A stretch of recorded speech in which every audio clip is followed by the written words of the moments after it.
Des scientifiques veulent faire revivre des mammouths et ils le promettent pour bientôt. Les technologies dans ce domaine-là ont rapidement évolué ces dernières années. Une entreprise basée aux États-Unis, Colossal Biosciences, a beaucoup fait parler d'elle dernièrement. Elle se présente comme la première entreprise de désextinction. Son objectif, c'est de faire revivre des espèces disparues. L'an dernier, elle a dévoilé la naissance de 3 loups sinistres, une espèce qui a disparu il y a plus de 12 000 ans. Auparavant, elle avait aussi produit des souris à poils longs, à poils de mammouth. L'entreprise prévoyait ramener un mammouth en tant que tel en 2028, carrément. Mais ressusciter une espèce disparue, c'est quand même drôlement compliqué. Alors, beaucoup de gens doutent de cet échéancier-là. Pour recréer une espèce, il nous faut d'abord son code génétique. Dans le cas du mammouth, on peut retrouver de l'ADN dans des restes d'animaux congelés dans le pergélisol, par exemple. Mais plus les fragments qu'on retrouve sont vieux, plus l'ADN va être dégradé. C'est un dinosaure.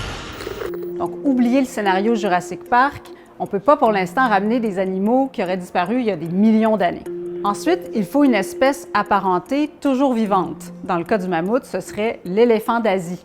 On doit aller modifier le génome de cellules d'éléphant pour lui donner des gènes de mammouth, pour qu'il ait des longues défenses torsadées, un pelage chaud, toutes des caractéristiques qui rendaient le mammouth unique. Ensuite, on va reprogrammer ces cellules-là et les cloner, comme dans le cas de la brebis Dolly. Donc, insérer l'ADN modifié dans une cellule d'éléphant pour former un embryon qu'on va implanter dans une mère porteuse, une éléphante.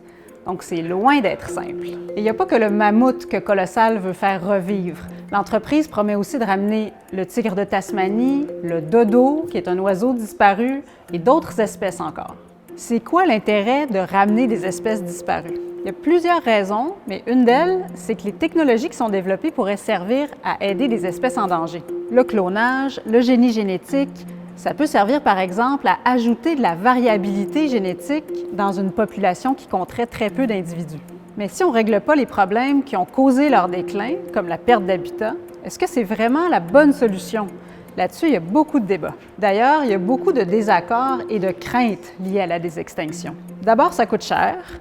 Et puis, est-ce qu'on peut vraiment dire qu'on a ressuscité une espèce ou est-ce qu'on devrait plutôt parler d'une espèce génétiquement modifiée? Ces biotechnologies-là suscitent aussi des inquiétudes pour le bien-être des animaux et pour l'environnement si ces espèces-là devaient être lâchées dans la nature. Ça fait dire à plusieurs que ça prendrait beaucoup plus de discussion et de transparence autour de ces projets-là. Et le fait que ce soit une entreprise privée qui soit à l'avant-garde de la désextinction, ça ne met pas tout le monde à l'aise.